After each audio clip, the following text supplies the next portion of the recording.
അപ്പോൾ hello guys, നമുക്ക് തുടങ്ങാം. ഇത് പാർട്ട് 3 വീഡിയോ ആണ്. സിവിലൈസേഷൻസ് ഇൻ അമേരിക്കയാണ് നമ്മൾ നോക്കാൻ പോകുന്നത്. Civilisations in America. അമേരിക്കയിലെ പുരാതനമായിട്ടുള്ള കുറേ സിവിലൈസേഷനെ കുറിച്ചാണ് പഠിക്കുന്നത്.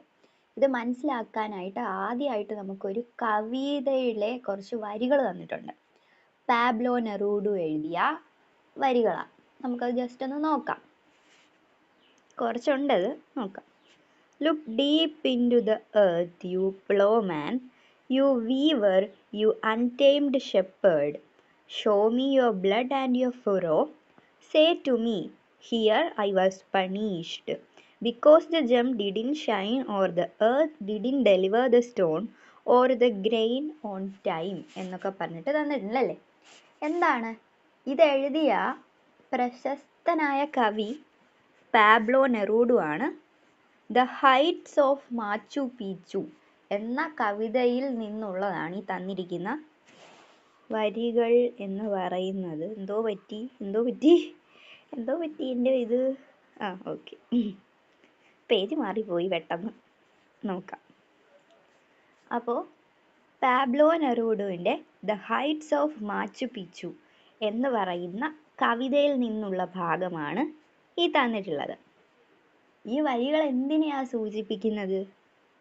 നമുക്കറിയാം അല്ലേ, ഇതൊരു ആൻഷ്യൻ്റ് സ്ട്രക്ചറിനെ കുറിച്ചുള്ള കാര്യങ്ങളാണ് പറയുന്നത്. പിന്നെയോ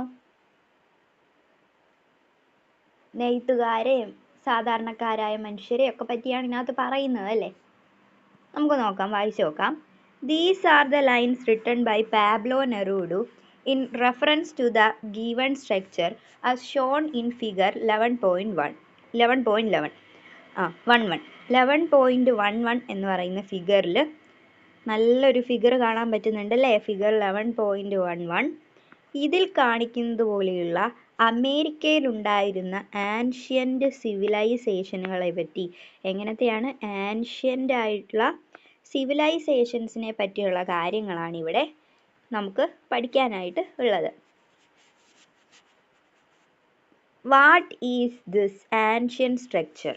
ഇതേതാണ് ഈ ancient structure? On which continent is it located? ഇതെവിടെയാണ് ഉള്ളത്? This structure reminds us that well-organized civilizations existed in America. അമേരിക്കയിൽ നിലനിന്നിട്ടുള്ള വെൽ ഓർഗനൈസ്ഡ് ആയിട്ടുള്ള സ്ട്രക്ചറുകളാണ് നമുക്ക് കാണാൻ പറ്റുന്നത്. However, the outside world was not aware these civilizations. ഈ സിവിലൈസേഷനുകളെ പറ്റിയിട്ട്, അതായത് ഈ സിവിലൈസേഷൻസിനെ പറ്റി, ഈ സംസ്കാരങ്ങളെ കുറിച്ച് അവർക്ക് അറിയാമായിരുന്നോ? ഇല്ല അല്ലേ, പുറം ലോകത്തിന് അറിയില്ലായിരുന്നു. The outside world came to know about these through the European explorations of America in the 15th century. 15ാം നൂറ്റാണ്ടിലുള്ള അമേരിക്കയുടെ കുറേ യൂറോപ്യൻ എക്സ്പ്ലോറേഷൻസ് വഴിയാണ് എന്ത് മനസ്സിലായത്? ഔട്ട്സൈഡ് വേൾഡിന്, പുറത്തുള്ള ലോകത്തിന് എന്ത് മനസ്സിലായത്? ഇങ്ങനെ കുറേ സിവിലൈസേഷൻസ് ഉണ്ടായിരുന്നു എന്നുള്ള കാര്യം മനസ്സിലായത്. The Aztecs, the Mayans and the Incas were the civilizations that existed in America. അമേരിക്കയിൽ നിലനിന്നിട്ടുള്ള അല്ലെങ്കിൽ ഉണ്ടായിരുന്ന കുറേ സിവിലൈസേഷൻസ് ആണ് അസ്ടെക്സ്, മായൻസ്, ഇൻകാസ് എന്നിങ്ങനെ 3 പേരുള്ളത്. ഓക്കെ, പിന്നെ മാച്ചു പീച്ചു ഇവിടെ പറയുന്നുണ്ട് അല്ലേ. മാച്ചു പീച്ചു, ഈ വരികളിൽ മാച്ചു പീച്ചു എന്ന് പറയുന്ന ഒരു ഒരു പുരാതന നിർമ്മിതിയെ പറ്റിയിട്ട് പറയുന്നുണ്ടായിരുന്നു അല്ലേ. ദക്ഷിണ അമേരിക്കയിലുള്ള പെറു എന്ന രാജ്യത്തിലാണ് ഇതുള്ളത്. പിന്നെ ഇത് ഇൻകാ സിവിലൈസേഷനുമായിട്ട് ബന്ധപ്പെട്ട ഒരു പുരാതന നഗരമാണ്. പിന്നെന്താ, ആ കാലത്ത് ലോകത്തിന്റെ പുറത്തുള്ള രാജ്യങ്ങൾക്ക് ഈ സിവിലൈസേഷനെ കുറിച്ചൊക്കെ അറിയായിരുന്നോ? ഇല്ല, അറിയത്തില്ലായിരുന്നു.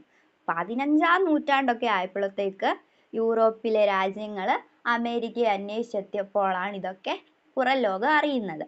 പിന്നെ അമേരിക്കയിലെ പ്രധാനമായിട്ടുള്ള സിവിലൈസേഷൻസ് 3 ഉണ്ടെന്ന് നമ്മൾ പഠിച്ചു. ഏതൊക്കെയാണ്? അസ്ടെക്സ്, മായൻസ്, ഇൻകാസ് എന്ന് പറഞ്ഞ് 3 ഉണ്ട്. അപ്പോൾ ഇവയെക്കുറിച്ച് നമുക്കിനി കുറച്ച് വിശദമായിട്ട് പഠിക്കാം. Let's examine them in detail ആയിട്ട് നമുക്ക് നോക്കാം. അപ്പോൾ അതിന് മുമ്പായിട്ട് ഇവിടെ ഒരു മാപ്പ് തന്നിട്ടുണ്ട്, അതൊന്ന് നോക്കാം. ഈ ഭാഗം ക്ലിയർ അല്ലെന്ന് തോന്നുന്നു. ഇത്രയുടെ അല്ലേ, അത് സാരമാക്കണ്ട, അത് ക്ലിയർ ആയിക്കോളും പതുക്കെ. Civilisations in central and south America. സെൻട്രലും സൗത്ത് അമേരിക്കയിലുള്ള കുറേ സിവിലൈസേഷൻസിൻ്റെ കാര്യമാണ് അവിടെ പറയുന്നത്, കാണിച്ചിട്ടുള്ളത്. മാപ്പിൽ നിങ്ങൾക്ക് കാണാൻ കഴിയുന്ന കാര്യങ്ങൾ എന്തൊക്കെയാ? മായൻസ് കാണാൻ പറ്റും, അസ്ടെക്സ് കാണാൻ പറ്റും, പിന്നെ ഇൻകാ സിവിലൈസേഷനുള്ള കുസ്കോ എന്ന് പറയുന്നൊരു സംഭവം കാണാൻ പറ്റും. പിന്നെന്താ, Atlantic ocean, north America, south America, Pacific ocean ഒക്കെ നമുക്ക് കാണാനായിട്ട് പറ്റും അല്ലേ, കുറേ അധികം കാര്യങ്ങൾ കാണാൻ പറ്റും. ദാ ഇങ്ങനെയൊക്കെ നമുക്ക് കാണാനായിട്ട് പറ്റുന്നുണ്ട്. കുസ്കോ എന്ന് പറഞ്ഞാൽ എന്തുവാന്ന് നിങ്ങൾക്ക് മനസ്സിലായി കാണത്തില്ല. അതായത് ഇൻകാ സിവിലൈസേഷൻ്റെ ഒരു പ്രധാന കേന്ദ്രമായിരുന്നു ഈ കുസ്കോ എന്ന് പറയുന്നത്. ഓക്കെ. പിന്നെ അസ്ടെക്സ് നമുക്കറിയാം സെൻട്രൽ അമേരിക്കയിലെ ഒരു പ്രദേശത്താണുള്ളത്. മായൻസ് സെൻട്രൽ അമേരിക്കയുടെയും പിന്നെ വിവിധ ഭാഗങ്ങളിലായിട്ടൊക്കെ ഇങ്ങനെ എന്താ പടർന്നു കിടക്കുന്ന ഒരു സ്ഥലമാണ്. ഇനിയും ചുരുക്കി പറഞ്ഞാൽ ഒന്നുകൂടെ നമുക്കൊന്ന് പറഞ്ഞു നോക്കാം, ഇത് മൊത്തം ഒന്ന് പറഞ്ഞു നോക്കാം, അത്രയിടത്ത് നമുക്ക് ക്ലിയർ ആവാൻ വേണ്ടിയിട്ട്. പാബ്ലോ നെറൂഡയുടെ കവിതയായിട്ടുള്ള ദ ഹൈറ്റ്സ് ഓഫ് മാച്ചു പീച്ചു എന്ന് പറയുന്ന പുരാതന നിർമ്മിതിയെ സൂചിപ്പിക്കുന്ന ആ ഒരു അതിൽ നിന്ന് നമ്മൾ എന്ത് മനസ്സിലാക്കി? മാച്ചു Peechu, south America, Inca civilisation, അത്രയും നമ്മൾ മനസ്സിലാക്കി.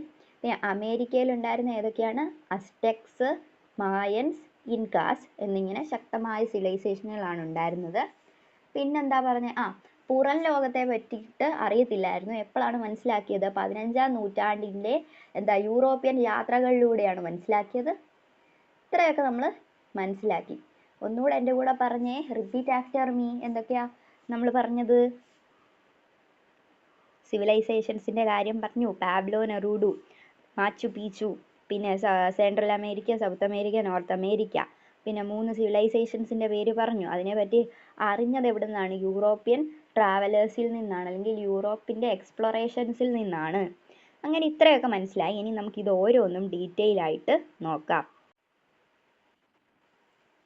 മായൻസ്, അസ്ടെക്സ്, പിന്നെ ഇൻകാസ്, അതൊക്കെയാണ് നോക്കാനുള്ളത്. അസ്ടെക്സ് നമുക്ക് ആദ്യം നോക്കാം. അസ്ടെക്സ്. In the 12th century, the Aztecs migrated to the Valley of Mexico.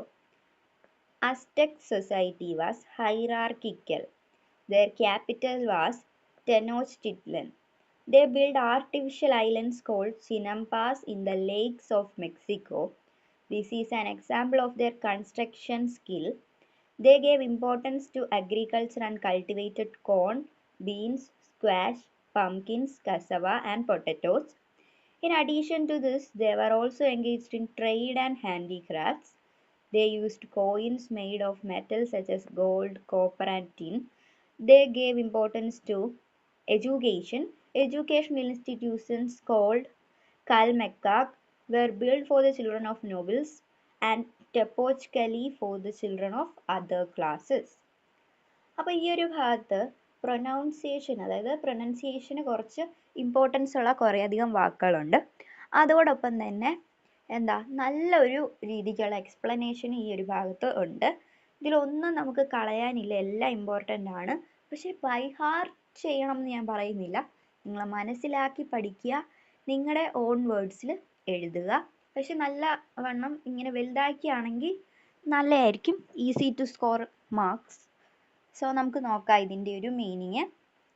In the 12th century, 12-ാം നൂറ്റാണ്ടിൽ the Aztecs migrated to the valley of Mexico. മെക്സിക്കോയിലെ ഒരു താഴ്വരയിലേക്ക് അവരെല്ലാം കൂടെ മൈഗ്രേറ്റ് ചെയ്തു പോയി. അവരെല്ലാം കൂടി മാറി അവിടേക്ക് താമസിക്കാൻ വേണ്ടി പോയി. അസ്ടെക് സൊസൈറ്റി വാസ് ഹൈറാർക്കിയൽ. അതായത് ഇങ്ങനെ പാരമ്പര്യമായിട്ട് ഇങ്ങനെ തലമുറയായിട്ട് ഉള്ള ഒരു സമൂഹമായിരുന്നു അവരുടേതല്ലേ. Their capital was Tenochtitlan. ടെനോച്റ്റിറ്റ്ലൻ എന്ന് പറയുന്ന സ്ഥലമായിരുന്നു അവരുടെ capital. They built artificial islands called Chinampas in the lakes of Mexico. മെക്സിക്കോയിലെ തടാകത്തിൻ്റെയൊക്കെ തീരങ്ങളിൽ അവരെന്ത് സ്ഥാപിച്ചു? തടാകങ്ങളിലൊക്കെ എന്ത് സ്ഥാപിച്ചു? ആർട്ടിഫിഷ്യലായിട്ടുള്ള, കൃത്രിമമായിട്ടുള്ള ഐലൻഡ്സ് സ്ഥാപിച്ചു അല്ലേ. അതായത് എന്താ പറയുന്നത്, ദ്വീപുകൾ, ആർട്ടിഫിഷ്യലായിട്ടുള്ള ദ്വീപുകൾ അവർ സ്ഥാപിച്ചു. ഇനി this is an example of their construction skill. ഇത് ഇത്രയും മതിയല്ലോ, അല്ലെങ്കിൽ ഈ ഒരു ആർട്ടിഫിഷ്യൽ ഐലൻഡ്സ് ഉണ്ടാക്കിയെന്ന് പറഞ്ഞപ്പോൾ തന്നെ നമുക്ക് അറിയാമായിരിക്കുമല്ലോ അവരുടെ ആ ഒരു കൺസ്ട്രക്ഷൻ സ്കിൽ എത്രമാത്രം നല്ലതാണെന്ന്. They gave importance to agriculture and cultivated corn, beans, squash, pumpkins, cassava, potatoes. അവർ എന്തിനാണ് ഇമ്പോർട്ടൻസ് കൊടുത്തത്? അഗ്രികൾച്ചറിന് അവർ ഇമ്പോർട്ടൻസ് കൊടുത്തു, കൃഷിക്ക് അവർ ഇമ്പോർട്ടൻസ് കൊടുത്തു.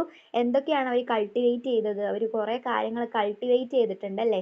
ചോളം, പയറ്, സ്ക്വാഷ്, മത്തങ്ങ, കപ്പ, ഉരുളക്കിഴങ്ങ്, അതൊക്കെ അവർ എന്ത് ചെയ്തിട്ടുണ്ട്? കൾട്ടിവേറ്റ് ചെയ്തിട്ടുണ്ട്. In addition to this they were also engaged in trade and handicraft. വ്യാപാരത്തിലും കരകൗശല പ്രവർത്തനങ്ങളിലും ഒക്കെ അവർ നല്ലൊരു ഇത് ആണ്. പിന്നെന്താ അവിടെ പറയുന്നത്? They used coins made of metal such as gold, copper, tin. Gold, copper, tin എന്നീ വസ്തുക്കൾ കൊണ്ടിട്ടുള്ള സ്വർണം, ചെമ്പ്, ടിൻ എന്നിങ്ങനെയൊക്കെയുള്ള കൊണ്ടുള്ള നാണയങ്ങളൊക്കെ അവർ ഉപയോഗിച്ചിരുന്നു. പിന്നെ they gave importance to education. അഗ്രികൾച്ചറിന് മാത്രമല്ല അവർ എന്തിനും കൊടുത്തിരുന്നു ഇമ്പോർട്ടൻസ്? എഡ്യൂക്കേഷൻ അല്ലെങ്കിൽ വിദ്യാഭ്യാസത്തിനും അവർ പ്രാധാന്യം കൊടുത്തിരുന്നു അല്ലേ. Educational institutions called Calmecac. Calmecac എന്ന് പറഞ്ഞാൽ ഈ മറ്റേ ഉന്നത വർഗക്കാരായിട്ടുള്ള, അതായത് അവിടെ നോബൽസ് ആയിരുന്നല്ലോ ഉന്നത വർഗം, അവരുടെ മക്കൾക്കൊക്കെ പഠിക്കാനുള്ള വിദ്യാഭ്യാസ സ്ഥാപനങ്ങളാണ് കാൽമക്കാക്ക്.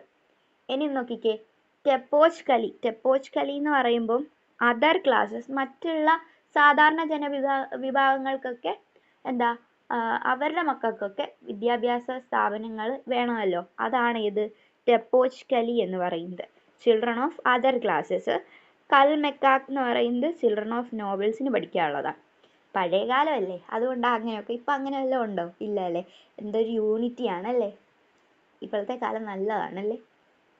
ഓക്കെ, അപ്പോൾ കാൽമെക്കാക്ക്, പിന്നെന്താ ടെപ്പോച്ച് കലി. അങ്ങനെ രണ്ട് സ്കൂൾ ഇതുണ്ടായിരുന്നു, ഇൻസ്റ്റിറ്റ്യൂഷൻസ് ഉണ്ടായിരുന്നു, എഡ്യൂക്കേഷണൽ ഇൻസ്റ്റിറ്റ്യൂഷൻസ് ഉണ്ടായിരുന്നു. അപ്പോൾ ഇത്രയാണ് ഈ ഒരു ഭാഗത്ത് പഠിക്കാനുള്ളത്. നമുക്ക് ഒന്നുകൂടെ ഒന്ന് റിവൈസ് ചെയ്യാം. ഇത് നമുക്ക് മറക്കരുത്. കുറേ നാൾ കഴിഞ്ഞാലും ഈ ഒരു ചാപ്റ്റർ കഴിഞ്ഞിട്ട് ഇപ്പോൾ വേറെ ഒരു 2 ചാപ്റ്റർ പഠിച്ചെന്ന് വെച്ചോ, എന്നാലും ഈ സംഭവം നമ്മൾ ഇടയ്ക്ക് റിവൈസ് ചെയ്ത് ഓർത്തിരിക്കണം. സോ നമുക്ക് ഒന്നുകൂടെ ഒന്ന് പഠിച്ചു നോക്കാം. എന്തൊക്കെ കാര്യങ്ങളാണ് ഈ ഒരു ഭാഗത്ത് പറഞ്ഞിരിക്കുന്നത് എന്നുള്ള കാര്യം നോക്കാം. അസ്ടെക്സ്. നമ്മൾ പഠിച്ചത് അസ്ടെക്സ് എന്ന സിവിലൈസേഷനെ കുറിച്ചാണ്. 12ാം നൂറ്റാണ്ടിൽ അസ്ടെക്സ് മെക്സിക്കോ താഴ്വരയിലേക്ക് കുടിയേറി വന്നു. അസ്ടെക്സ് സമൂഹം എന്ന് പറഞ്ഞാൽ ഒരു ക്രമബദ്ധമായുള്ളൊരു സമൂഹമായിരുന്നു. അവിടെ ഉയർന്ന പദവികളുള്ളവരും സാധാരണ ജനങ്ങളും ഒക്കെ ഉണ്ടായിരുന്നു. ഹൈറാർക്കിക്കലായിട്ടുള്ളൊരു സൊസൈറ്റി ആയിരുന്നു അവിടെ ഉള്ളത് എന്ന് പറയാം. പിന്നെ അസ്ടെക്സിന്റെ തലസ്ഥാന നഗരം ടെനോച്റ്റിറ്റ്ലൻ ആയിരുന്നു അല്ലേ. ടെനോച്റ്റിറ്റ്ലൻ ആയിരുന്നു. പിന്നെയോ നിർമ്മാണ കഴിവ് അവർക്ക് ഭയങ്കരമായിട്ടുണ്ടായിരുന്നു. അതിൻ്റെ ഒരു എക്സാമ്പിൾ ആണ് എന്ത്? മെക്സിക്കോ തടാകത്തിൽ അവർ നിർമ്മിച്ച ചിനംപാസ് എന്ന് പറയുന്ന കൃത്രിമ ദ്വീപുകൾ അല്ലേ, ആർട്ടിഫിഷ്യൽ ഐലൻഡ്സ്. പിന്നെ കൃഷിക്ക് അവർ നല്ല പ്രാധാന്യം നൽകിയിരുന്നു. പ്രധാന വിളകൾ ഏതൊക്കെയായിരുന്നു? കോൺ, ബീൻസ്, സ്ക്വാഷ്, പംകിൻ, കസവ, പൊട്ടറ്റോ, ഇതൊക്കെയല്ലായിരുന്നോ? ചോളം, പയറ്, സ്ക്വാഷ്, മത്തങ്ങ, കപ്പ, ഉരുളക്കിഴങ്ങൊക്കെ ആയിരുന്നു. പിന്നെ കൃഷിക്കൊപ്പം തന്നെ വ്യാപാരത്തിലും പിന്നെന്താ ഹാൻഡിക്രാഫ്റ്റ്, കരകൗശല പ്രവർത്തനങ്ങളിലും ഒക്കെ അവർ ഏർപ്പെട്ടിരുന്നു. വ്യാപാരത്തിനായിട്ട് അവർ ഉപയോഗിച്ചിരുന്നത് എന്തൊക്കെയായിരുന്നു? ഗോൾഡ്, കോപ്പർ, ടിന്ന് അല്ലേ. സ്വർണം, ചെമ്പ്, ടിൻ ഇതൊക്കെയായിരുന്നു അവർ ഉപയോഗിച്ചിരുന്നത്. വ്യാപാരത്തിനുള്ള നാണയങ്ങൾ ആയിട്ട് അവർ ഉപയോഗിച്ചിരുന്നത്.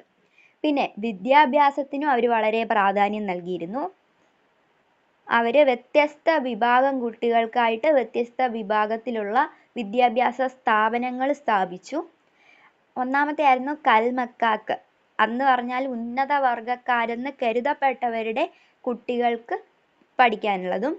ടെപ്പോച്ച് കലി എന്ന് പറഞ്ഞാൽ സാധാരണ ജനവിഭാഗങ്ങളിലെ കുട്ടികൾക്കായുള്ള വിദ്യാഭ്യാസ സ്ഥാപനങ്ങളും ആയിരുന്നു. ഇനി നോക്കിക്കേ, എല്ലാം കൂടെ ഒന്ന് കൺക്ലൂഡ് ചെയ്ത് പറഞ്ഞാൽ നമുക്ക് എന്ത് പറയാം?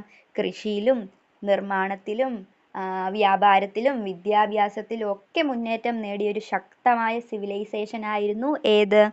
അസ്ടെക്സ് സിവിലൈസേഷൻ എന്ന് പറഞ്ഞത്. ഇനി നമുക്ക് രണ്ടെണ്ണം കൂടെ നോക്കാനുണ്ട്, മായൻസ്, ഇൻകാസ്. അതുകൂടി നമുക്ക് നോക്കാം.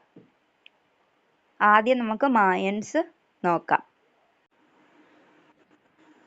മായൻസ്, ഇനി നമുക്ക് അതാണ് നോക്കാനുള്ളത്. The Mayan civilization developed in Mexico between the 11th and 14th centuries. The Mayans cleared the jungle and cultivated maize. They built palaces and temples with stone. They made gold and silver jewelry and beautiful pottery. They used pictographic alphabet. They used bark of trees and paper made of special plant for writing.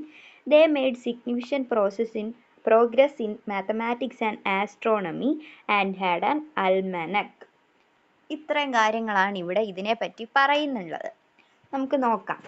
മായൻസ് എന്ന് പറഞ്ഞാൽ എന്താണെന്നുള്ള കാര്യവും അവരാരാണെന്നുള്ള കാര്യമാണ് നമ്മൾ നോക്കുന്നത്. എന്താണ് ഒരു civilisation ആണെന്നുള്ള കാര്യം മനസ്സിലായി. നോക്കാം. The Mayan civilization developed in Mexico between the 11th and 14th century. 11ാം നൂറ്റാണ്ടിൻ്റെയും 14ാം നൂറ്റാണ്ടിൻ്റെയും ഒക്കെ ഇടയ്ക്ക് മെക്സിക്കോയിൽ ഉണ്ടായി വന്നിട്ടുള്ള ഒരു സിവിലൈസേഷനാണ് Mayan civilisation. The Mayans cleared the jungle and cultivated maize. അവർ കാടൊക്കെ വെട്ടിത്തെളിച്ച് അവിടെ എന്ത് കൃഷി ചെയ്തു? അവർ മെയ്സ് അല്ലെങ്കിൽ ചോളം കൃഷി ചെയ്തു. They built palaces and temples with stone. കല്ലുപയോഗിച്ച് കൊട്ടാരങ്ങളും ക്ഷേത്രങ്ങളും ഒക്കെ അവർ നിർമ്മിച്ചു. They made gold and silver jewelry and beautiful pottery. സ്വർണവും സ്വർണവും വെള്ളിയും ഒക്കെ ഉപയോഗിച്ചുള്ള അലങ്കാരാഭരണങ്ങളും പിന്നെ സുന്ദരമായ മൺപാത്രങ്ങളും ഒക്കെ അവർ നിർമ്മിച്ചു. They used pictographic alphabets. അവർക്ക് സ്വന്തമായിട്ടൊരു ലിപി തന്നെ ഉണ്ടായിരുന്നു, ഒരു ചിത്രലിപി, പിക്ടോഗ്രാഫിക് ആയിട്ടുള്ള ഒരു ലിപി. അതായത് ഇപ്പൊ ചിത്രങ്ങളിലൂടെ അതൊരു ഭാഷയാക്കി അവരതിനെ മനസ്സിലാക്കുന്നു. They used bark of trees and paper made of special plant for writing. അതായത് ഈ എഴുതാനായിട്ട് മരങ്ങളുടെ തൊലിയും പിന്നെ പ്രത്യേക തരത്തിലുള്ള കടലാസും ഒക്കെ ഉപയോഗിച്ചിട്ട് അവർ എഴുതുന്നത്. ഇനി they made significant progress in mathematics and astronomy. മാത്തമാറ്റിക്സിലും ആസ്ട്രോണമിയിലും significant progress അല്ലേ, പ്രോഗ്രസ് അവർക്ക് ഉണ്ടായി, പുരോഗതി അവർക്ക് ഉണ്ടായി. ഇനി and had an almanac. and had an almanac എന്ന് പറഞ്ഞാൽ എന്താണ്? കാലഗണനയ്ക്കായിട്ട് അവര് തയ്യാറാക്കിയ ഒരു പ്രധാന ഗ്രന്ഥവും ഉണ്ട്, അതാണ് അൽമനക് എന്ന് പറയുന്നത്. ഇതില് ദിവസങ്ങള്, മാസങ്ങള്, ഗ്രഹങ്ങളുടെ ചലനം എന്നിവയെക്കുറിച്ചൊക്കെയുള്ള വിവരങ്ങളൊക്കെ ഉണ്ട് കേട്ടോ. അപ്പൊ അതത്ര അറിഞ്ഞാൽ മതി. അൽമനക്കിനെ പറ്റി നമുക്ക് കൂടുതൽ കൊടുത്തിട്ടില്ല. അവർക്കൊരു അൽമനക്ക് ഉണ്ട്, ഒരു ഗ്രന്ഥം ഉണ്ട് എന്നുള്ള കാര്യം മാത്രമേ ഇവിടെ പറയുന്നുള്ളൂ. എന്നാലും ഞാൻ അത്രയും കൂടെ അങ്ങ് പറഞ്ഞതാ, അതിനകത്തുള്ള കുറച്ച് കാര്യങ്ങൾ പറഞ്ഞതാ. ഓക്കെ, അപ്പൊ നമുക്കൊന്ന് റിവൈസ് ചെയ്യാം. നമുക്ക് മറക്കാൻ പാടില്ല, ഇത് എക്സാമിന്റെ ടൈമിൽ ഓർത്തിരിക്കണം. അപ്പൊ നമുക്കൊന്നുകൂടെ നോക്കാം എന്തൊക്കെയാണ് മായൻ സിവിലൈസേഷൻ. ആദ്യം ഒന്ന് നമുക്ക് ഇംഗ്ലീഷിൽ തന്നെ ഒന്നുകൂടെ ഒന്ന് വായിച്ചു നോക്കാം. അപ്പോൾ ഒരു 2 തവണത്തെ വായനയാകുമ്പം അത് മനസ്സിൽ ചെറുതായിട്ടെങ്കിലും ഒന്ന് പതിയാതിരിക്കില്ല. പിന്നെ ഒരു കുറച്ച് മലയാള മീനിങ്സും ഒക്കെ കൂടെ നോക്കാം. The Mayan civilization developed in Mexico between the 11th and 14th centuries. The Mayans cleared the jungle and cultivated maize. They built palaces and temples with stones. They made gold, silver jewelry and beautiful pottery. They used pictographic alphabet. They used bark of trees and paper made from special plant for writing. They made significant progress in mathematics and astronomy and had an almanac. Okay. ഇനി ഒന്നുകൂടെ നമുക്ക് ഇതിൻ്റെ ഒരു ചെറിയ രീതിയിലുള്ള ഒരു conclusion പോലെ ഒന്നുകൂടെ ഒന്ന് വായിച്ചു നോക്കാം. മായൻ സിവിലൈസേഷൻ. ഇപ്പം നമ്മൾ പഠിച്ചത് മായൻ സിവിലൈസേഷനെ കുറിച്ചാണ്. 11-ാം നൂറ്റാണ്ടിനും 14-ാം നൂറ്റാണ്ടിനും ഇടയിൽ മെക്സിക്കോ പ്രദേശത്താണ് ഈ ഒരു മായൻ സിവിലൈസേഷന് വികസിച്ചു വന്നത്. മായന്മാര്, അതായത് ഈ മായൻസ്, കാടുകൾ വെട്ടിത്തെളിച്ചിട്ട് അവര് കൃഷിക്ക് അനുയോജ്യമായ ഭൂമിയായിട്ട് മാറ്റി. അവരെന്താണ് അതിൽ കൃഷി ചെയ്തത്? ചോളം അല്ലെങ്കിൽ മെയ്സ് ആണ് അവര് കൃഷി ചെയ്തത്. പിന്നെ നിർമ്മാണ രംഗത്ത് അവർ ഭയങ്കര മുന്നേറിയ ആൾക്കാരായിരുന്നു. കല്ലുപയോഗിച്ച് കൊട്ടാരങ്ങളും ക്ഷേത്രങ്ങളും ഒക്കെ അവർ നിർമ്മിച്ചു. അതുപോലെ തന്നെ സ്വർണം, വെള്ളി അതൊക്കെ ഉപയോഗിച്ചിട്ട് അവർ അലങ്കാര ആഭരണങ്ങളും പിന്നെ സുന്ദരമായിട്ടുള്ള മൺപാത്രങ്ങളും ഒക്കെ ഉണ്ടാക്കി.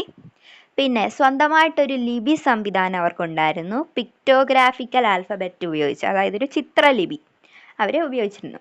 പിന്നെ എഴുതാനായിട്ട് മരങ്ങളുടെയൊക്കെ തൊലി, ബാർക്ക്, അത് ഉപയോഗിച്ചിട്ട് നിർമ്മിച്ച പ്രത്യേക തരത്തിലുള്ള കടലാസ് അവർ ഉപയോഗിച്ചിരുന്നു.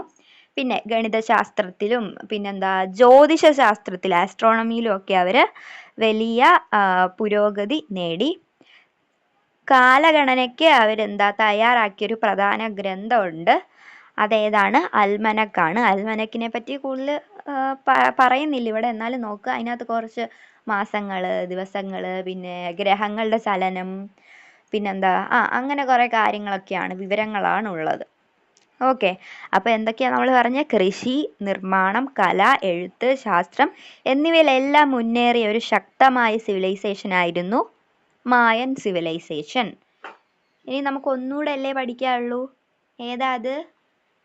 ഇനി നമുക്ക് നോക്കാനുള്ളത് ഇൻകാസ് സിവിലൈസേഷൻ ആണ്. ഇൻകാസ്. ഓക്കെ, ഇൻകാസ്. അതിനു മുമ്പായിട്ട് ഇവിടെ ചിനംപാസ് എന്ന് പറയുന്നൊരു ഭാഗം തന്നിട്ടുണ്ട്. ഇത് നമ്മൾ പറഞ്ഞായിരുന്നു, എന്താ പറയുന്നത്, അസ്റ്റെക്സിനകത്ത് ഉള്ള ഒരു ആർട്ടിഫിഷ്യൽ ഐലൻഡ് ആണ്. അതുകൂടെ ജസ്റ്റ് ഒന്ന് നോക്കാം. Chinampas are artificial islands build in the lakes of Mexico. മെക്സിക്കോയുടെ തീരങ്ങൾ, മെക്സിക്കോയുടെ തടാകങ്ങളിലുള്ള ആർട്ടിഫിഷ്യൽ ഐലൻഡ്, കൃത്രിമമായിട്ടുള്ള ദ്വീപുകളാണ് ചിനംപാസ് എന്ന് പറയുന്നത്. The islands were build by covering reeds with mud and planting crops on dum.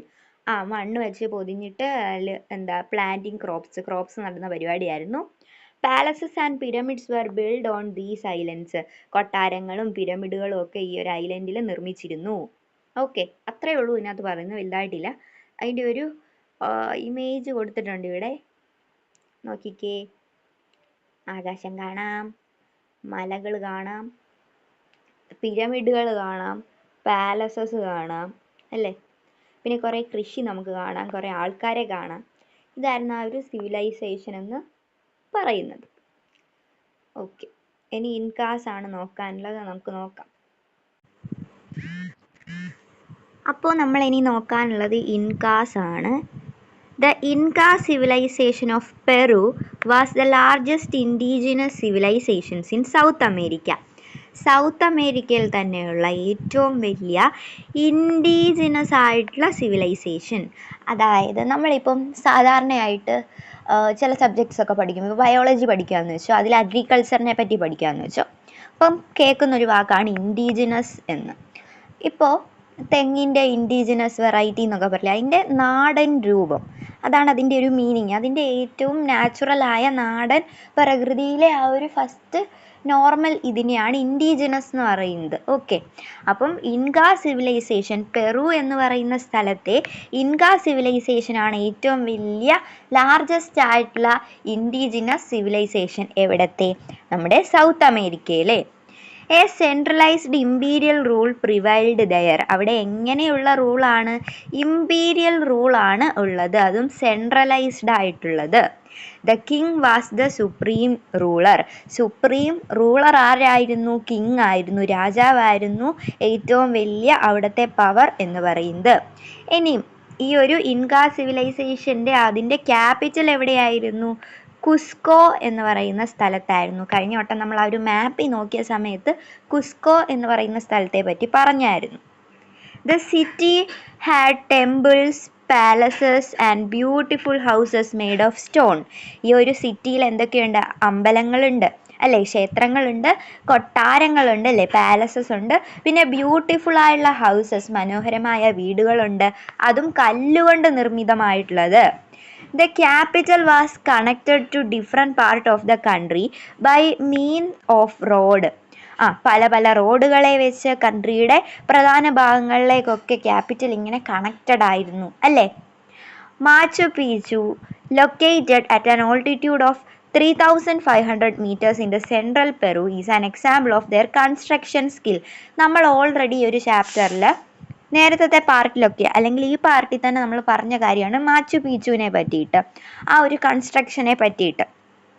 അത് ഏറ്റവും വലിയൊരു എക്സാമ്പിളാണ് ഈ ഒരു ഇൻകാ സിവിലൈസേഷൻ്റെ ആ ഒരു കൺസ്ട്രക്ഷൻ സ്കില്ലിൻ്റെ തന്നെ.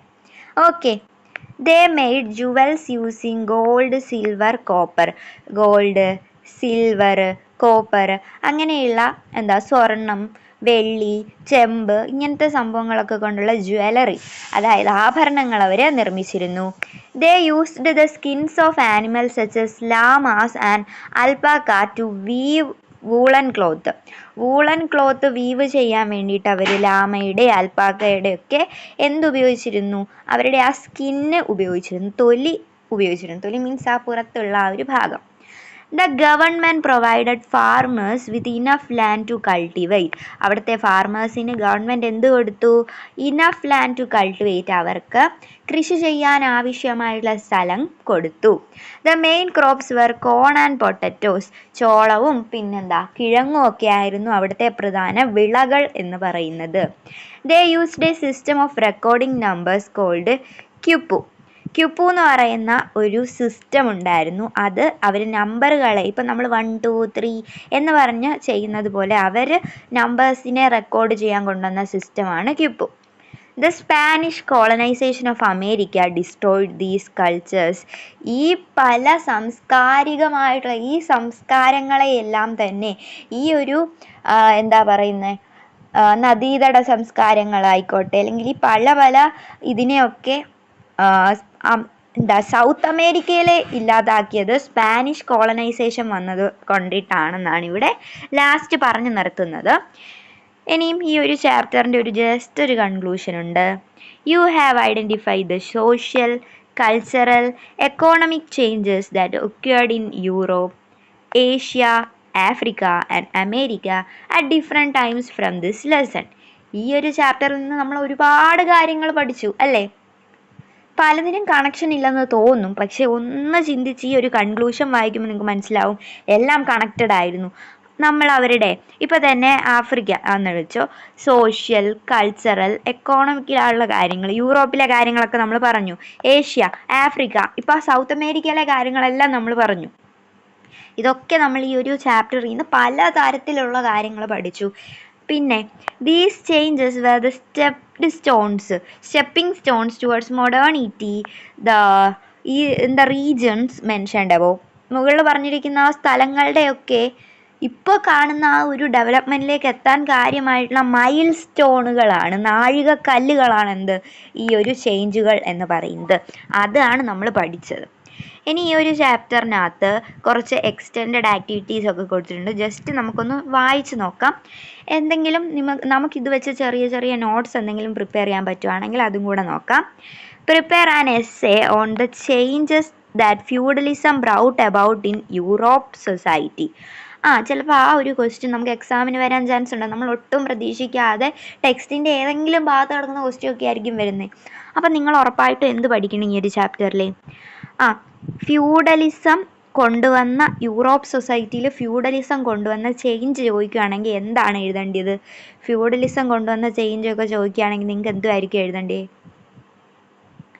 നിങ്ങൾ ആ ഒരു ഫ്യൂഡലിസത്തിൻ്റെ ഭാഗത്തെ ഇമ്പോർട്ടൻ്റ് ആയിട്ടുള്ള കാര്യങ്ങളെല്ലാം എഴുതുക. അതുപോലെ അതിൻ്റെ ഓരോരോ സർക്കംസ്റ്റാൻസസ് എഴുതാൻ വേണമെങ്കിൽ നിങ്ങൾക്ക് വലിയൊരു എസ്സേ ആണെന്ന് വെച്ചോ, ഇതിപ്പോൾ ഒരു നല്ലതായിട്ടിപ്പോൾ ഒരു 5 മാർക്കിനോ 7 മാർക്കിനൊക്കെ ചോദിക്കുകയെന്ന് വെച്ചു. 7ന് ചോദിക്കുകയാണ് ഈ ഒരു ക്വസ്റ്റ്യൻ എങ്കിൽ നിങ്ങൾക്ക് അതിനകത്ത് എന്തൊക്കെ ഉൾപ്പെടുത്താൻ പറ്റും? ആദ്യം ഫ്യൂഡലിസത്തിൻ്റെ ആ ഭാഗത്ത് നിങ്ങൾക്ക് മനസ്സിലായ ഭാഷയെ പറഞ്ഞാൽ മതി. അതായത് ഇംഗ്ലീഷിൽ എഴുതണം, നിങ്ങൾക്ക് ആ മനസ്സിലായത് വെച്ച് എഴുതിയാലും മതി. ഇനിയിപ്പം അങ്ങനെ ഇംഗ്ലീഷ് തന്നെ എഴുതാൻ അറിയാത്ത അങ്ങനെ ബുദ്ധിമുട്ടുള്ളവരുണ്ടെങ്കിൽ നിങ്ങൾ ഇത് തന്നെ ബൈ ഹാർട്ട് ചെയ്ത് പോയിട്ടങ്ങ് എഴുതിക്കോ. ബൈ ഹാർട്ട് ചെയ്യുന്നതിനോട് ഞാൻ അത്ര യോജിക്കുന്നില്ല. നിങ്ങൾക്ക് നിങ്ങളുടെ താല്പര്യം പോലെ ചെയ്തോളൂ. ആ ഭാഗം ഇപ്പോൾ ഫ്യൂഡലിസം, വാട്ട് ഈസ് ഫ്യൂഡലിസം എന്ന് പറഞ്ഞൊരു ചെറിയ ലൈനുണ്ട്, ആ കാര്യം നോക്കുക. പിന്നെന്ത് നോക്കുക, അതിനകത്തെ കുറേ കാര്യങ്ങൾ ഇങ്ങനെ പറയുന്നു. പിന്നെ നോക്കുമ്പോഴത്തേക്കും കിങ് ആണ് ഫസ്റ്റ്, പിന്നെ നോബൽസിന് ഭൂമി കൊടുക്കുന്നു, അവരതിന് പകരമായിട്ട് മിലിറ്ററി അസിസ്റ്റൻസ് കൊടുക്കുന്നു. പിന്നെ അത് പെസൻസ് എത്തുന്നു. പെസൻസ് എന്ന് പറഞ്ഞാൽ സ്ലേവറിയും ഉണ്ട്, ഇൻഡിപെൻഡൻറ്റ് പെസൻറ്റും ഉണ്ട് എന്ന് പറഞ്ഞാൽ അങ്ങനെ ആ കാര്യങ്ങളെല്ലാം അങ്ങ് എഴുതാം. പിന്നെ കുറേ അധികം സർക്കംസ്റ്റാൻസസിനെ പറ്റി നമ്മൾ പഠിച്ചായിരുന്നു ഈ ഒരു റോമൻ എംപയറിൻ്റെ ഫോളിനുള്ള. അത് നിങ്ങൾ എഴുതണ്ട. അതിന് മുമ്പ് കുറേ കണ്ടീഷൻ പറയുന്നില്ലേ, കുറേ കണ്ടീഷൻസ് ഇല്ലേ, അതായത് എന്താ പറയുന്നത്, പെർമിഷൻ ഇല്ലാതെ ലാൻഡ് വിട്ടു പോകാൻ പറ്റില്ല നോബലിൻ്റെ, അതുപോലെ തന്നെ അവർക്ക് വേജ് കറക്റ്റായിട്ട് കിട്ടിയിട്ടില്ല, അങ്ങനെ കുറേ കാര്യങ്ങളില്ലേ, അതെല്ലാം നിങ്ങൾ എഴുതി വെച്ചാൽ തന്നെ അതിന് 7 മാർക്ക് കിട്ടും. അത്രയും ഒന്ന് ജസ്റ്റ് കറക്കി എഴുതിയാൽ മതി. ഇനി എന്തെങ്കിലുമൊക്കെ പടം വരയ്ക്കാൻ അറിയാമെങ്കിൽ ഡയഗ്രാംസ് പോലെ എന്തെങ്കിലുമൊക്കെ ഉണ്ടെങ്കിൽ അതുകൂടെ വരച്ച് വെക്കുക. ഇപ്പം തന്നെ ആ പെസൻറ്റിൻ്റെ കാര്യം, ഫാർമേഴ്സ് 2 ടൈപ്പ് ഉണ്ടായിരുന്നു അല്ല, ഇവിടെ പെസൻസ് എന്ന് എഴുതിയിട്ട് ഇൻഡിപെൻഡൻറ്റും ഇവിടെ സ്ലേവറി എന്ന് പറഞ്ഞിട്ട് 2 ബോക്സ് ആക്കി എഴുതാം. അതിന് നിങ്ങൾക്ക് കുറച്ചുകൂടെ നോക്കുന്നവർക്കും ഈസി ആയിരിക്കും നോക്കാൻ. അതുപോലെ ഇനി ഇപ്പോൾ ഓർഡർ കറക്റ്റ് നോക്കുകയാണെങ്കിൽ വേണമെങ്കിൽ കിങ്, നോവല്, പെസൻറ്റ് എന്ന് പറഞ്ഞ് വേണേൽ അതും ഒരു പിരമിഡ് പോലെ വല്ലതും വരച്ച് വെച്ചു, നിങ്ങളുടെ ഇഷ്ടം. അങ്ങനെ എഴുതാൻ പറ്റുന്ന എഴുതുക, അത്രയൊക്കെ. അതുപോലെ ഇങ്ങനത്തെ ക്വസ്റ്റ്യൻസ് വരും എന്നുള്ള കാര്യം നിങ്ങൾ ഓർക്കുക. ഇനിയും prepare a mind map on emergence of Arab empire and the unification of Arab people. അപ്പം നിങ്ങൾ ഈ ഒരു ക്വസ്റ്റ്യൻ കണ്ടിട്ടൊന്നും ഇതുപോലൊന്നും നമുക്ക് വരത്തില്ലെങ്കിലും വരുവാണെങ്കിൽ ചിലപ്പോൾ ഇങ്ങനെ ആയിരിക്കും, അറബ് എംപയറിനെ പറ്റി ഒരു എസ്സേ അങ്ങോട്ട് എഴുതുക, അല്ലെ ഒരു ഷോർട്ട് നോട്ട് എഴുതാനായിരിക്കും ചിലപ്പോൾ വരുന്നത്. അതിപ്പം 4 മാർക്കിനോ 5 മാർക്കിനോ ആയിരിക്കും ഷോർട്ട് നോട്ട്, ചിലപ്പോൾ 4 മാർക്കിനായിരിക്കും, മോസ്റ്റ് ഓഫ് ദ ചാൻസ് 4 മാർക്കിനായിരിക്കും. അപ്പോൾ നിങ്ങൾക്ക് അറബ് എംപയറിനെ പറ്റി എന്തൊക്കെ കാര്യങ്ങൾ എഴുതാം അല്ലേ, കുറേ അധികം കാര്യങ്ങൾ നിങ്ങൾക്ക് അറബിനെ പറ്റി എഴുതാൻ പറ്റും. ഒരുപാട് പോയിന്റുകളുണ്ട് അല്ലേ, നമ്മൾ ഒരുപാട് പോയിന്റുകൾ നോക്കി. അറബ്സിൻ്റെ വേണമെങ്കിൽ നിങ്ങൾക്ക് ഇവിടം തൊട്ടിട്ട് തന്നെ എഴുതാം. ഈ ഒരു പോർഷനൊക്കെ നമുക്ക് അറബ്സിൻ്റെ എഴുതാം, ഇവിടം തൊട്ട് വേണമെങ്കിൽ എഴുതാം. കണ്ടോ, അറേബ്യൻ പെനിൻസുല വാസ്റ്റ് ലാൻഡ് ആയിരുന്നു, അതൊന്നും വേണ്ടതല്ല, എന്നാലും എഴുതിക്കോ. ആ 4 മാർക്ക് 4 കിട്ടിയാൽ, ആ 4 കിട്ടുവാണെങ്കിൽ ചിലപ്പോൾ നിങ്ങൾക്ക് വേറെ 2 1 വേർഡ് തെറ്റിപ്പോയി, ഈ 4 കിട്ടിയാൽ അതങ്ങ് ഇതാവും. നിങ്ങൾക്ക് എങ്ങനെയെങ്കിലും അത്യാവശ്യം പാസ്സാവാനുള്ള മാർക്ക് വേണ്ടിയവരാണെങ്കിൽ ഇങ്ങനത്തെ ചില കാര്യമൊക്കെ നോക്കുക. ഇനിയും നല്ല ഹാൻഡ് റൈറ്റിംഗ് ഉപയോഗിക്കുക, കുറേ കാര്യങ്ങളൊക്കെ ഉണ്ട്. അപ്പം അറേബ്യൻ പെനിൻസുലയുടെ ഈ കാര്യങ്ങളൊക്കെ എഴുതാം. ഇതൊക്കെ നമുക്ക് എഴുതാം. ഇത് നിങ്ങൾക്ക് ഇതിനകത്ത് ആഡ് ചെയ്യാം, അറബ് കൾച്ചറിൻ്റെ കാര്യങ്ങൾ. പിന്നെ കാലിഫേറ്റ് റൂളിനെ പറ്റി വേണേൽ ആഡ് ചെയ്യാം. ഇതൊക്കെ ഡയഗ്രാമൊക്കെ വരച്ച് വെക്കാം. പിന്നെ ഈ മാപ്പൊക്കെ ഇതാക്കുക. പിന്നെ ഇതിനെ പറ്റിയൊക്കെ ചെറുതായിട്ട് മെൻഷൻ ചെയ്യാം. അറബ് കോൺട്രിബ്യൂഷൻ, ഈ ഒരു ഇത്രയും പോർഷൻ, ഈ അറബ് കോൺട്രിബ്യൂഷൻ വരെയുള്ള ഭാഗങ്ങൾ. ഓക്കെ, എവിടം തൊട്ടാന്ന് മനസ്സിലായല്ലോ? സെൻട്രൽ ഇസ്ലാമിക് റീജിയൻ തൊട്ടിട്ട് Arab contributions to the world വരെയുള്ളതിൻ്റെ ഒരു ചെറിയൊരു രൂപത്തിൽ എഴുതിയാൽ തന്നെ നിങ്ങൾക്ക് അതിന് മാർക്ക് കിട്ടും. ഇനി നോക്കിക്കേ, ഇവിടെ എന്താ പറയുന്നത്, എന്തെങ്കിലും വേറെ ഉണ്ടോ? ഇല്ല. ഇതത്രയ്ക്ക് നോക്കുക. ഇനി ഈ ഒരു ക്വസ്റ്റ്യൻ ജസ്റ്റ് ഒന്ന് നോക്കിക്കേ. Organise a seminar to discuss the common features of various cultures that existed in America. അമേരിക്കയിൽ ഉണ്ടായിരുന്ന വേരിയസ് കൾച്ചേഴ്സിൻ്റെ കോമൺ ഫീച്ചേഴ്സ് നോക്കാനായിട്ട്. അവരുടെ ഇപ്പോൾ അഗ്രികൾച്ചറിൻ്റെ കാര്യമാവട്ടെ, അവരുടെ കൺസ്ട്രക്ഷൻ സ്കിൽസിൻ്റെ കാര്യമാവട്ടെ, അതൊക്കെ ഒരുപോലെ വരുന്നില്ലേ. ഈ സെമിനാർ മാറ്റിയിട്ട് ചിലപ്പം അത് ലിസ്റ്റ് ഔട്ട് ചെയ്താലും മതി, അങ്ങനത്തെ നമുക്ക് വരാൻ ചാൻസ് ഉണ്ട്. ഇവിടെ ഒരു ക്വസ്റ്റ്യൻ കണ്ടോ, discuss the characteristics of the Mongol empire and Mali empire. ചിലപ്പോൾ നിങ്ങളോട് ചോദിക്കും ഇത് തമ്മിൽ കമ്പയർ ചെയ്തിട്ട് എഴുതാൻ ചോദിക്കാം, അല്ലെങ്കിൽ മൊങ്കോളും മാലിയും ചേർത്തിട്ട് ഒരു എസ്സേ പോലെ എഴുതാൻ പറയാം. അതൊക്കെ അപ്പം പഠിച്ചാൽ അത് ഫുള്ള് നല്ല രീതിക്ക് വായിച്ച് നോക്കിയാലേ പറ്റത്തുള്ളൂ.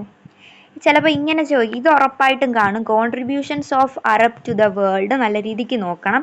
അറബ്സ് വേൾഡിന് നൽകിയ കോൺട്രിബ്യൂഷൻസ് ആണ് ഈ ടേബിള്, നല്ല രീതിക്ക് നോക്കിയിട്ട് പോകണം. അതൊക്കെ നല്ല ഇമ്പോർട്ടൻ്റ് ആണ്. ഇനി ഇവിടെ നോക്കിക്കേ, prepare A flip album discussing the characteristics of the dynasties that establish dominance in Arabia after the caliphate.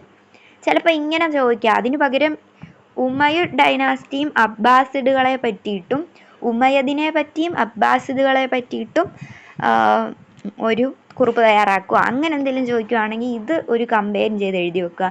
ഈ പോയിന്റ് എല്ലാം ഈ 3 പോയിന്റ് ഉൾപ്പെടുത്താനായിട്ട് മറക്കല്ല.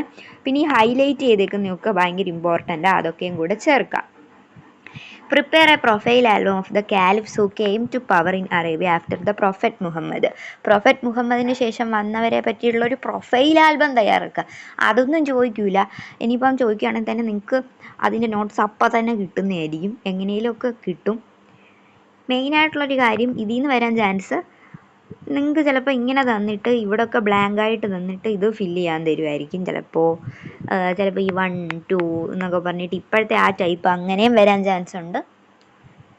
ഇനി നോക്കിക്ക്, ഇവിടെ വേറെ വല്ല ക്വസ്റ്റ്യൻസ് ഉണ്ടോ, പ്രാക്ടീസ് ചെയ്യാൻ പറ്റിയ ഏതെങ്കിലും ക്വസ്റ്റ്യൻസ് ഉണ്ടോ ഈ ചാപ്റ്ററിലെ, എല്ലാം നോക്കിയിട്ട് നമുക്ക് ഈ ഒരു ഭാഗം എൻഡ് ചെയ്യുന്നതായിരിക്കും നല്ലത്. Discuss the characteristics of feudal society. അപ്പോൾ ഫ്യൂഡലിസത്തെ പറ്റിയിട്ടൊരു നോട്ട് എഴുതാനോ അങ്ങനെ മുമ്പേ നമ്മൾ പറഞ്ഞ അതെന്തായാലും ഫ്യൂഡലിസം ഏറ്റവും ഇമ്പോർട്ടൻ്റ് ആയിട്ട് വരാൻ ചാൻസ് ഉള്ളൊരു പോയിന്റ് തന്നെയാണ്. ഇപ്പം 2 ക്വസ്റ്റ്യനായി നമ്മൾ അടുപ്പിച്ച് അതിനെപ്പറ്റി കണ്ടു. അപ്പം എന്തായാലും എന്തെങ്കിലും അതിൽ നിന്ന് വരാതിരിക്കില്ല.